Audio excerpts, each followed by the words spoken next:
de nombreuses voix s'élèvent contre la présence française qui est considérée comme du néocolonialisme, alors qu'on l'a rappelé au départ, c'était pas ça. Si les Français n'étaient pas là, il n'y aurait plus de Mali. Attention, qui que vous soyez, attention, cette fréquence est exclusivement réservée aux urgences. Sans blague! Et vous croyez que j'appelle pour commander une pizza? Mais vous savez que vous commencez à m'énerver avec vos questions. Bah oui, mais... Est-ce que je vous en pose des questions, ouais? Que nous disent les médias dominants à propos de l'intervention française au Sahel, le Sahel étant cette zone géographique africaine qui borde le sud du Sahara et qui s'étend sur de nombreux pays, dont principalement le Mali, le Burkina Faso, le Nigeria, le Tchad et le Soudan. Eh bien, les médias dans leur ensemble font état d'un enlisement de l'armée française dans cette région et d'une contestation, si ce n'est d'une perte, de la légitimité de la présence française en Afrique. Alors, quels sont les véritables enjeux de la guerre du Sahel, ou plutôt peut-être de la guerre pour le Sahel ou par le Sahel? On voit ça tout de suite dans ce 18e numéro d'Only Hebdo. C'est parti. La mission Barkhane, quel dispositif ? C'est sans doute l'immensité du désert qui rend l'opération Barkhane complexe. 5 millions de kilomètres carrés, la moitié de l'Europe, 5 pays concernés, de la Mauritanie à l'ouest au Tchad à l'est, une zone désertique, aride et hostile. Depuis 2014, Barkhane, ce sont 4500 hommes, des avions de chasse, des transports de troupes et au sol, 800 véhicules. Avec 2 missions principales, traquer les mouvements djihadistes en apportant un soutien aux populations et former et impliquer les armées locales à la lutte antiterroriste. C'est un combat de longue haleine qui nécessite beaucoup de patience stratégique. C'est un combat qui mêle à la fois les dimensions militaires, des dimensions politiques, des dimensions économiques. Nous, on n'a pas d'autre option que on gagne ou on gagne. Qui sont les ennemis ? Des organisations djihadistes mouvantes et évolutives, Al-Qaïda dans un coin de ce désert ou l'État islamique au Grand Sahara ailleurs. Au fil des années, un terrorisme qui touche des zones de plus en plus importantes. Des organisations qui sont des menaces permanentes, avec parfois un visage, comme sur ces images de propagande diffusées par les terroristes. C'était il y a quelques jours, après la prise d'un camp de l'armée malienne par un groupe djihadiste. On est là pour tâcher de stabiliser cette région et donner une chance à ces pays africains de repartir en avant, de se reconstruire. Si cette région est déstabilisée, on verra encore plus de phénomènes de migration et puis on aura une influence grandissante de l'instabilité qui touchera vraisemblablement d'autres pays. Un conflit sans fin ? L'opération Barkhane ressemble parfois à une mission impossible, et pas seulement en raison des contraintes géographiques. Barkhane, on voit que c'est vraiment de plus en plus compliqué, que la France est seule, elle essaye de mobiliser des forces spéciales européennes maintenant, mais très franchement, le format de Barkhane, on a du mal à imaginer qu'il reste en l'état avec des populations de plus en plus hostiles à la présence française. 41 soldats français sont morts dans ces opérations au Sahel, et l'avenir de Barkhane passera sans doute par une réelle implication des pays de la région et le soutien des pays européens. Les antimilitaristes qui croient lutter contre le colonialisme de la France-Afrique nous le disent, la France doit partir. L'opération Barkhane lancée en 2014 par François Hollande, qui vise à lutter contre le terrorisme islamiste dans la région du Sahel, cacherait les ambitions et les appétits de l'État français. Une analyse sérieuse de la situation nous pousse plutôt vers d'autres conclusions. Alors, Monsieur Corias, une question simple. Que fait la France au Sahel, d'après vous ? En 2013, c'est simple, c'est pratique. En 2013, les Touaregs au nord du Mali, soutenus plus ou moins par les islamistes ou les djihadistes, on les appelle comme on veut, on verra que ça recouvre pas mal de choses, ont commencé à grignoter le nord, puis arriver au centre du pays, puis sont arrivés vers le sud. Et si la France n'était pas intervenue, le Mali explosait ou implosait, avec une véritable partition de Touareg au nord, de Dogon au centre, de Peul au sud, avec sûrement une guerre ethnique à venir. Les Français sont venus, et pas pour des raisons néocoloniales, mais à l'appel du gouvernement malien, pour arrêter cette descente de tribus Touareg et de colonnes islamistes du nord vers le sud du Mali. Ça a été fait avec les moyens français, c'est-à-dire aviation et colonnes blindées, et aussi de l'aide américaine dans le ciel, parce que c'est grâce aux Américains qu'on a les photos satellites précises. Et voilà, la France, dans ce qu'on appelle l'opération Serval, est intervenue, a réussi à endiguer et à même repousser vers le nord ces assauts contre, je dirais, la souveraineté malienne, même si il faut mettre 15 guillemets. Et ensuite, cette opération Serval, une fois terminée, au bout d'un an, un an et demi, je crois, ça s'est transformé en opération Barkhane, je pense qu'on va en parler. Et autant Serval était centré sur le Mali, autant Barkhane est centré sur le Sahel. Alors centré sur le Sahel, ça fait un bel oxymore, puisque le Mali c'est un pays, c'était encore faisable, le Sahel c'est un ensemble de pays, et ça paraît difficilement faisable. Et les mêmes troupes françaises à 1000 ou 2000 effectifs près se retrouvent à devoir sécuriser une zone grande comme l'Europe ou 10 fois la France.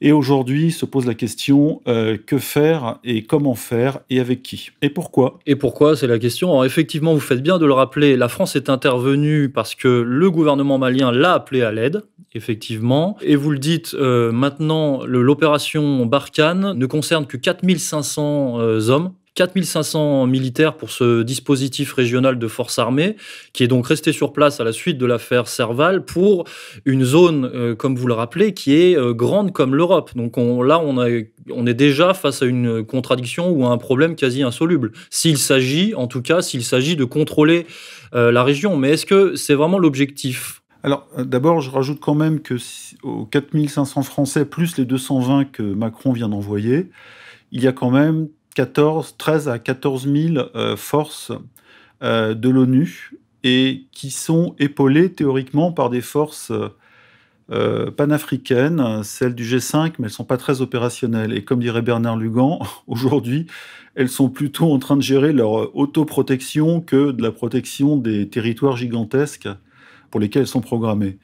Donc, il y a théoriquement 20 000, un peu plus de soldats, mais de différents contingents, et qui se retrouvent sur des territoires immenses et face à des populations qu'ils sont censés sécuriser et qui ne les accueillent pas forcément bien, ou en tout cas de moins en moins bien, puisque ça dure maintenant depuis 7 ans.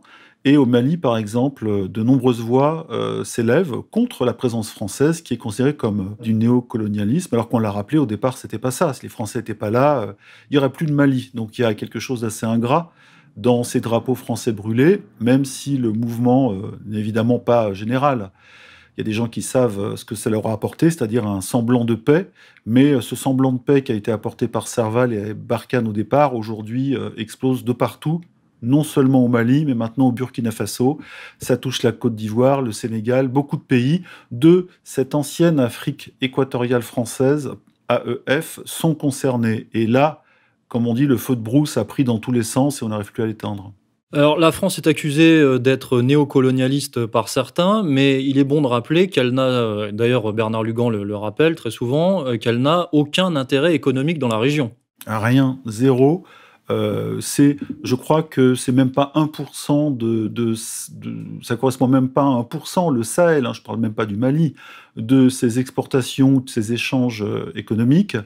Et de plus, tous ceux qui hurlent à la mainmise sur l'uranium du Niger, même si Areva a des mines, ou en tout cas exploite des mines au Niger, c'est pas notre première source d'approvisionnement en uranium. On rappelle qu'il y a le Kazakhstan, je crois, l'Australie, l'Ouzbékistan, qui sont loin devant et 10 à 15 fois plus. Donc, il s'agit plutôt de géostratégie et surtout d'anciens rapports historiques entre la France et ces pays. Je rappelle le Tchad, le Niger, le Mali, évidemment Sénégal, Côte d'Ivoire, qui ne sont pas encore totalement touchés, Burkina, qui est l'ancienne Haute-Volta. Et ces pays qui, traditionnellement, ont toujours utilisé, ou en tout cas les gouvernements ont utilisé la présence militaire française. Je rappelle que les Français ont des soldats un petit peu partout dans la région, j'allais dire Somalie, non, jusqu'à la mer Rouge avec Djibouti. Et les Français sont capables de se projeter, on appelle ça des forces de projection, en cas de conflit et d'appel d'un gouvernement ami, puisque ce sont des gouvernements amis. Donc là, il ne faut pas se battre la coulpe en pleurant, en pleurnichant au néocolonialisme et au racisme français avec la France-Afrique et tout ça, comme la gauche démocratiste française le rappelle tout le temps. Il s'agit d'une situation d'urgence et qui peut nous toucher pour deux raisons. Un, le terrorisme islamiste, même si tout n'est pas islamiste dans les révoltes contre les pouvoirs centraux au Sahel, dans tous les pays concernés, et surtout l'immigration de masse. Parce que le Sahel, je le rappelle, bombe démographique gigantesque qui va déborder, parce qu'il n'y a pas les ressources pour nourrir tout le monde à l'horizon même 2050 ou 2100, qui va déborder en Europe. Et là, ça n'a rien à voir avec l'Europe qui dit « Oh, il nous faut 50 millions d'immigrés subsahariens avant ou 2050 pour pallier la baisse démographique en Europe ou le vieillissement. Non, c'est des conneries. En réalité, le Sahel va déborder. Les femmes nigériennes, donc du Niger, font entre 6 et 8 enfants. Voilà. Et les conditions économiques ne sont pas aujourd'hui suffisantes pour nourrir tout le monde. Donc ces gens vont bouger. Et ils bougent déjà beaucoup en Afrique, qui absorbe une partie de ces mouvements démographiques. Mais évidemment, ce qui les attire, c'est l'Europe. Alors là, on touche à toutes les problématiques profondes de l'Afrique dans son ensemble, c'est-à-dire la problématique démographique, effectivement majeure, la problématique terroriste, sur laquelle on pourrait développer, et la problématique démocratique, la problématique du régime politique qui, a priori, calé là par les colonialistes européens et on va dire les universalistes de tout poil, mais qui ne correspond en rien, et encore une fois, c'est le travail de Bernard Lugan, en rien aux réalités ethno-culturelles africaines, et qui ne fait que repousser un conflit qui est un conflit séculaire en Afrique. Par exemple, le conflit séculaire dont vous parlez, c'est le conflit entre Arabes et Noirs, population arabe, population noire. Au Mali, c'est simple, ce sont les Touaregs, qui sont des populations non noires ou blanches, même s'ils sont très bronzés, et je le dis sans humour, et les populations noires du sud, c'est-à-dire les Peuls et les Dogons. Mais il n'y a même pas que ça, puisque même entre ethnies africaines, c'est-à-dire entre Peuls et Dogons, ça se chicore. Il y a eu un village, je crois, Peul, qui a été massacré récemment, je crois en avril ou par des milices d'autodéfense Dogons, 160 morts. Les Dogons étaient lourdement armés, donc on suppose que le gouvernement malien avait refilé quelques armes à des gens et à des sédentaires je rappelle que les Dogons sont des sédentaires et agriculteurs, cultivateurs, et les Peuls sont des pasteurs ou des gardiens de troupeaux. Donc la guerre, là aussi, est séculaire entre eux, mais là, pour le coup, il y a des armes beaucoup plus dangereuses qu'avant, et il y a des razzias d'un côté et de l'autre. Les Peuls sont accusés de nourrir l'islamisme ou de fournir des troupes aux djihadistes, ce qui n'est pas faux. Et de l'autre côté, les Dogons, eux, sont plus ou moins supportés par le pouvoir central, mais on voit que donc il y a une césure noire-noire et une césure noire-blanche. Ça se retrouve dans tous les pays, ça se retrouve même en Libye, ça se retrouve en Mauritanie, donc ces conflits séculaires viennent s'ajouter à la problématique terroriste d'aujourd'hui, et en plus, avec la complexité donc des frontières mal coupées, évidemment, par les pays colonisateurs, français, belges, anglais, voire allemands. Et puis en plus, il y a l'intervention du Qatar et de l'Arabie Saoudite. L'Arabie Saoudite, depuis des décennies, finance des mosquées, finance des étudiants qui viennent se nourrir au lait wahhabite et qui reviennent en Afrique porter la bonne parole d'Allah et d'un salafisme bien dur qui est parfois takfiriste, comme celui qu'on a vu en Syrie. Donc il y a des multiples facteurs à cette déstabilisation, et aujourd'hui toute la région est en ébullition. Et on ne parle même pas encore là de raisons économiques, c'est-à-dire là, je parlais de la brouille séculaire entre cultivateurs et pasteurs, mais il y a aussi le problème de l'eau, il y a les trafics. On sait que les Touaregs sont les rois du trafic, depuis longtemps dans le désert ils ont tracé les routes, sont eux qui trafiquent la drogue, les armes, le diamant. Et tout est parti, alors je pense qu'on va y revenir aussi, parce que tout est parti de la première guerre civile libyenne, qui est en réalité une guerre de destruction franco-britannique avec aide américaine en Libye en 2011, avec Sarkozy qui était tout fier d'apporter la démocratie dans un pays. Et qu'est-ce qui s'est passé ? Eh bien, les Touaregs, qui étaient des mercenaires bien payés, nourris, armés par Kadhafi, une fois que Kadhafi a été assassiné par les troupes françaises ou le renseignement français militaire, c'est très probable, eh bien, se sont retrouvés avec des armes, avec de la stratégie, avec une connaissance de la guerre et des terrains. Et qu'est-ce qu'ils sont venus faire ? Ils sont venus déstabiliser les pays où ils avaient des envies de souveraineté. Et ce petit peuple de 2,5 millions d'habitants qui sont les Touaregs, qui sont installés sur plusieurs pays, eh bien, ils ont réclamé ce qu'on appelle l'Azawad, le nord du Mali, et ils ont écrabouillé très rapidement l'armée malienne qui n'a pas tenu le choc. La France est venue pallier et intervenir, mais donc tout démarre du conflit libyen. Et on pourrait même remonter aussi en 2011 à la partition du Soudan, qui a été voulu par l'Amérique et qui est une catastrophe. Alors évidemment, l'intervention illégale de l'OTAN en Libye et, comme vous le rappelez, l'opération au Darfour ont eu évidemment des conséquences, même si les spécialistes, enfin en tout cas les commentateurs autorisés actuellement n'y font jamais allusion, parce que certainement c'est gênant, et que ça implique des grandes puissances, les grandes puissances occidentales comme les États-Unis, et les États-Unis qui pourraient bien, eux, se frotter les mains du départ voulu, du départ poussé par certains des Français, justement. Ils seraient prêts à récupérer le magot, si magot il y a en tout cas. Oui, ils sont prêts, ils ont les bases, et ils ont presque doublé les bases françaises en Afrique avec leur Africom, ils sont partout, ils ont le dollar, ils ont les moyens aériens, ils ont le renseignement, les pays en sont friands, puisqu'ils savent où sont les bandes théoriquement dites terroristes, mais terroristes, là aussi, l'acception est très large, puisqu'il suffit de s'opposer à un pouvoir central, les pouvoirs centraux sont plutôt autoritaires, il n'y a pas vraiment de démocratie en Afrique, donc en tout cas pas là, et on est très vite taxé de terroristes. Il suffit de s'opposer. Donc avant c'était les rebelles, aujourd'hui c'est les terroristes et bientôt les djihadistes. Et effectivement, l'Amérique voit d'un bon œil l'usure de la France qui n'a pas de porte de sortie et surtout qui est lâchée par les pays européens, Allemagne en tête.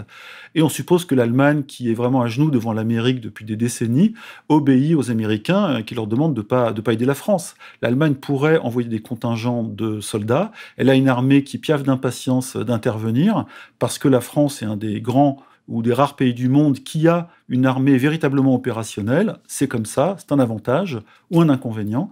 Et les Allemands, eux, sont derrière la ligne de départ et les Américains les empêchent d'intervenir. Alors évidemment, les Allemands fournissent quelques matériels et quelques Deutschmark, j'allais dire, quelques euros, mais ça suffit pas et la France est en train de s'user. C'est une guerre qui coûte, je crois, 1,5 milliard par an à la France.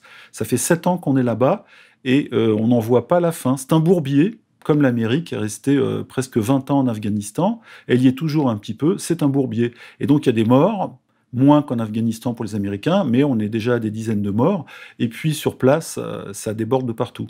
Et pour que les choses soient claires, la présence française là-bas s'inscrit bien dans le sens qui est le suivant, c'est-à-dire éviter que ce bourbier, qui en est un, devienne véritablement un chaos de très très grande ampleur. Ce chaos, de toute façon, si on regarde la carte, j'enjoins tout le monde à regarder, à se fixer un peu dans la tête cette carte de l'Afrique du Nord, de l'Afrique centrale, entre le Maghreb, etc., de la mer Rouge à l'océan Atlantique, de voir un peu comment ces pays sont découpés, et ensuite de voir plus précisément à l'intérieur des pays, le découpage en ethnie, etc.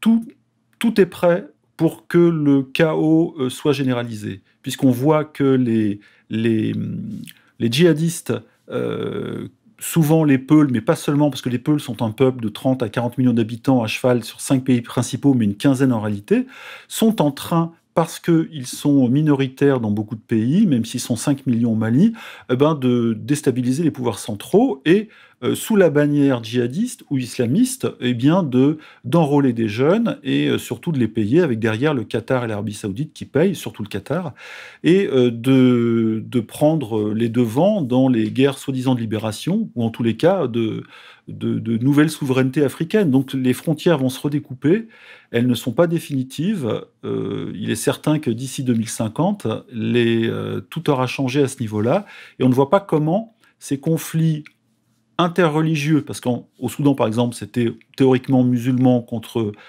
chrétiens, mais ce n'était pas forcément ça uniquement, mais aussi il y a une césure entre les ethnies, il y a une césure entre les oppositions et les pouvoirs centraux qui font appel à des pays comme la France. Les oppositions, la France, par exemple, a bombardé des colonnes de chars rebelles au Tchad pour soutenir Idriss Déby qui est le grand ami de la France dans la région, mais en même temps je dirais, c'est une des seules armées qui tiennent le coup dans le G5, Tchad, Niger, Mali, Burkina et Mauritanie. Et du coup, la France est obligée de pactiser avec des régimes autoritaires qui ici sont très mal vus par les forces progressistes, mais en même temps, là-bas, on est obligé de s'appuyer dessus. Et donc, ça crée des bugs dans la matrice, on revient toujours à ça.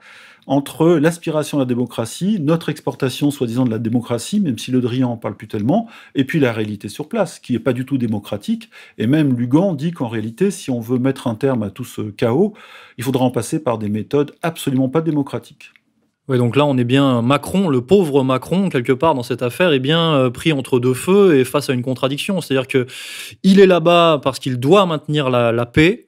Et effectivement, quelque part, c'est une mission quasi historique, parce que si la France cède, la France qui est encore une fois la garante de la stabilité dans cette partie de l'Afrique, si la France cède, ce sera le chaos, et ce chaos profitera à divers prédateurs, que ce soit les djihadistes ou les impérialistes de tout poil, avec des énormes conséquences comme des flux migratoires déchaînés, comme vous l'avez rappelé. Donc ça aura énormément de conséquences donc sur l'Europe. Mais en même temps, donc Macron doit maintenir la paix, mais en même temps, il ne peut pas vraiment résoudre le problème, puisqu'il ne peut pas abandonner le dogme démocratique dans lequel il s'inscrit. Et dans lequel il s'enlise, à moins d'avoir un double discours. Là-bas, être non démocratique, c'est-à-dire taper dans le tas, taper dans les tribus islamistes dures, et soutenir des pouvoirs centraux qui sont autoritaires, autocratiques. Mais ça va très loin, puisque la France aussi a envoyé des soldats je crois pour Sangaris en République centrafricaine. Là, on parle même plus il y a même plus d'État, quoi. Déjà au Mali, l'État est très friable, mais alors en République centrafricaine, il y a plus rien depuis longtemps.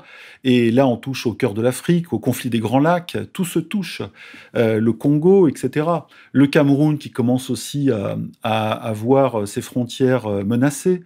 Il y a un grand jeu en Afrique, au Sahel, autour du Sahel, et le Maghreb serre les fesses. On voit bien que l'Algérie, théoriquement, ne veut pas intervenir. L'Algérie regarde ce qui se passe en Libye parce que la frontière commune est immense. Et que se passe-t-il en Libye ? Le pays est en train de se partitionner entre Tripolitaine, Cyrénaïque et Fezzan aussi. Mais l'Algérie ne veut pas intervenir. Pourtant, les Turcs envoient des hommes. On sent que la Libye, c'est le nouveau foyer de déstabilisation complet du Sahel. Et si on gratte un petit peu, on sait aussi que dans Al-Qaïda au Maghreb islamique, il y a des officiers algériens qui ne sont pas impliqués, évidemment, mais qui ne sont pas contre cette déstabilisation de la région. Donc c'est aussi tous les grands pays se projettent aujourd'hui au Sahel. On voit l'Égypte aussi, qui est du côté français avec Al-Sisi, et qui a pris fait et cause pour Haftar en Libye.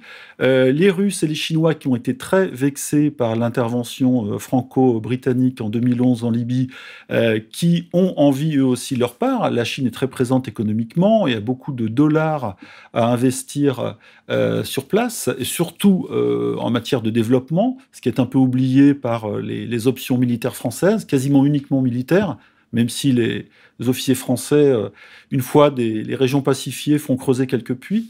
Bref, le grand jeu est là, Russes, Chinois, Français, les Allemands un peu derrière en Europe, mais pas encore. En tous les cas, la Turquie arrive, le Qatar et l'Arabie Saoudite sont là avec une déstabilisation religieuse, c'est vrai, et tout le monde veut sa part du gâteau, et c'est pas forcément un gâteau économique, c'est un gâteau géostratégique, même si, bon, on sait, on a lu dans le monde diplomatique qu'il y avait beaucoup d'or, je crois, est-ce que c'est au Mali ou au Niger, je ne sais pas. Enfin bon, il y a des découvertes de filons d'or, il y a une ruée vers l'or. Au Soudan, il y a des nappes d'eau, il y a du pétrole. Voilà, donc peut-être qu'il y a une arrière-pensée économique, mais c'est surtout un grand jeu qui se déporte là-bas et qui est en train peut-être de descendre du Moyen-Orient vers l'Afrique. Alors, les anticolonialistes, les terroristes djihadistes et les impérialistes poussent pour le départ de la France, alors que finalement la France fait donc, encore une fois, elle fait barrage, elle fait même preuve d'héroïsme et de sacrifice quand on pense à ses soldats, mais elle est en proie à certaines contradictions, la France démocratique qui fait, et puis certainement un manque de moyens qui fait, malgré encore une fois son courage sur le terrain, au niveau opérationnel, qui fait qu'elle ne pourra pas résoudre le problème de manière globale et qu'elle ne pourra pas apporter la paix. Alors qui pour apporter la paix dans cette région, et est-ce que c'est possible? Et est-ce que c'est envisageable, d'après vous, dans les prochaines années? Bernard Lugan, sur la question, a été très pragmatique. Il a dit si on veut vraiment y aller, il faut 50 000 soldats. C'est-à-dire une véritable, pas une armée complète, mais en 10 fois plus de militaires sur place pour carrément écraser les vrais facteurs de conflit, c'est-à-dire les tribus qui, elles, veulent détruire les États centraux, et évidemment faire partir les Français en leur infligeant des pertes et en jouant sur, comme on dit, les opinions publiques qui voient arriver des cercueils. Ça s'est passé de la même façon en Afghanistan. Bref, les Français aujourd'hui sont coincés, sauf si ils décident d'une intervention lourde, non démocratique évidemment, et en faisant fi de toutes les accusations de néocolonialisme. Mais d'autres avancent une solution politique. En même temps, je crois, c'est Lugan qui a dit que le problème Touareg devait être réglé, parce que tout est parti, en fait, des Touaregs. On le voit, ceux qui sont partis de Libye en 2011-2012, qui ont été semés un peu le désordre au Sahel, qui était déjà très latent. Eh bien, effectivement, ils pourraient revendiquer le nord du Mali, auquel cas il faudrait découper des frontières. Ça a été fait au Soudan. Est-ce que c'est possible au Mali? Alors évidemment, le pouvoir central n'est pas pour, mais si les Touaregs obtiennent, je ne sais quoi, de Kidal à Tombouctou en passant par Gao ou les villes du Nord, s'ils obtiennent une partie ou une région, disons, autonome. Moi, j'avais assisté à une conférence où justement des membres des Touaregs et du pouvoir malien étaient présents et ils se sont charclés quasiment pendant la conférence à Paris. Je crois que c'était à la Sorbonne. Ils se sont charclés sur place. Alors, il n'y a pas eu une bagarre avec les mains, mais on voyait qu'ils avaient du mal à s'entendre et que si un pays commençait à être découpé selon des désirs et des souverainetés plus ou moins autonomes, ce qui peut mettre un terme au conflit, là pour l'instant ça serait clair, pour le cas ça serait clair. Les Touaregs pour le coup ne laisseraient pas les islamistes ou les djihadistes, je dirais, avec eux affaiblir les pouvoirs centraux ou les armées souveraines, mais quel pays africain va accepter de faire ce redécoupage? Moi, j'ai regardé le Mali. Le Mali, c'est un pays qui est découpé à une dizaine d'ethnies. Je crois qu'il y a des Mossi, il y a des Peuls, etc. Et que faire? On ne peut pas découper un pays comme ça, à moins d'affaiblir encore plus des pays qui sont déjà faibles. J'ai regardé aussi la liste des pays par ordre de PIB ou d'armée. Tous les pays dont on parle du G5, là, Mali, Niger, Mauritanie, Tchad, Burkina Faso, et même, on peut en ajouter, ont des PIB parmi les plus bas du monde, si ce n'est les derniers. Leurs armées sont quasiment inexistantes. La France, depuis des années, essaie de former une armée malienne, c'est quasiment impossible. Il y a de la corruption. Les armes partent vers, quand ce sont des Dogons, partent dans les milices d'autodéfense Dogons, etc. Donc, la solution politique est possible, mais il faudrait pour ça une espèce de Yalta à l'échelle africaine, et les pays africains entre eux, qui pour l'instant n'ont pas de force panafricaine suffisante, n'ont pas les moyens de régler ces problèmes. C'est à eux de les régler.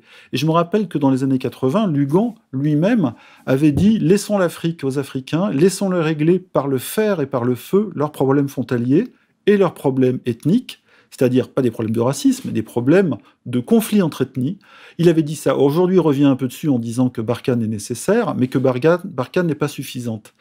Donc, il y a, selon lui, une hiérarchie ou un agenda possible, c'est-à-dire écrasement des djihadistes au Sahel, carrément écrasement, avec les forces, avec une armée au sol, avec des armées blindées de l'aviation, mais ensuite solution politique négociée avec des découpages. Et s'ils ne sont pas des pays qui sont découpés totalement comme le Mali, alors gestion de provinces autonomes. Voilà. C'est un peu ça la solution possible ou pragmatique. À part ça, c'est le chaos. Effectivement, Bernard Lugan nous rappelle qu'il y a deux guerres finalement et qu'il y a deux manières d'apporter la paix relativement au Sahel, c'est-à-dire par le sud et par le nord. Donc régler en grande partie la question Peul dont vous avez parlé au sud et régler la question Touareg au nord, mais aussi la question qui est une question primordiale, la question libyenne. parce qu'on sait que les terroristes islamistes du Sahel sont armés via la ville de Misrata, qui est en lien avec les frères musulmans, avec les djihadistes syriens, enfin les djihadistes libyens qui reviennent de Syrie, et certains gouvernements qui se servent de ce verrou-là et de ce moyen de pression, comme la Turquie par exemple. Et oui, la Turquie, et puis avec l'argent du Qatar, hein, donc ils ont reformé un petit peu leur alliance, même si à un moment donné le Qatar et l'Arabie Saoudite étaient frères ennemis. Bref, il y a de l'argent, il y a des soldats qui viennent là aussi. Misrata, effectivement, c'est le cœur de la déstabilisation islamiste, hein, absolument volontaire, politique et militaire de la Libye, qui essaime dans toute la région, et qui est regardé évidemment d'un très mauvais œil par l'Égypte et l'Algérie. Et donc ça peut donner lieu à des conflits beaucoup plus importants entre pays souverains, par exemple entre Algériens et Libyens. Je ne dis pas qu'il va y avoir une guerre, je dis juste qu'une déstabilisation est possible. Et ça peut même entraîner des conflits à l'intérieur de pays, comme en Algérie, même s'il y a toujours eu le conflit entre les généraux ou l'armée et puis les partisans islamistes au cœur du pouvoir algérien, dont je rappelle que certains ne sont pas très éloignés de l'AQMI, Al-Qaïda au Maghreb islamique. Donc chacun joue sa partie là-dedans, et pour l'instant, dans ce grand jeu, on voit plutôt un déchiquetage du Sahel, au milieu de toutes ces forces centripètes, hein, qui vont vers le Sahel, hein, qui viennent de l'extérieur. Peut-être qu'un jour, tout le monde s'assiera aux tables de négociation pour régler le problème. Mais on dirait, comme souvent dans les conflits armés, qu'avant les négociations, tout le monde essaie de pousser ses pions au maximum. C'est un peu, peut-être aussi ça ce qui se passe.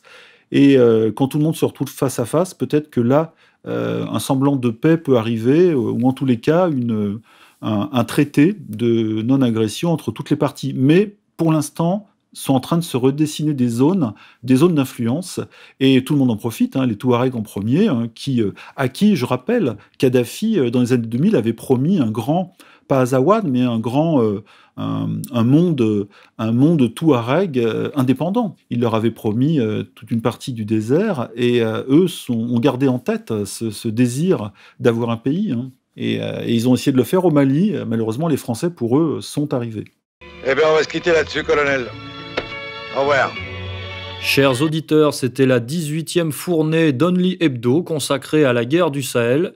Nous espérons que vous y voyez plus clair sur cette actualité complexe dans laquelle la France est relativement prise en étau. On se retrouve la semaine prochaine. Bonne semaine à tous.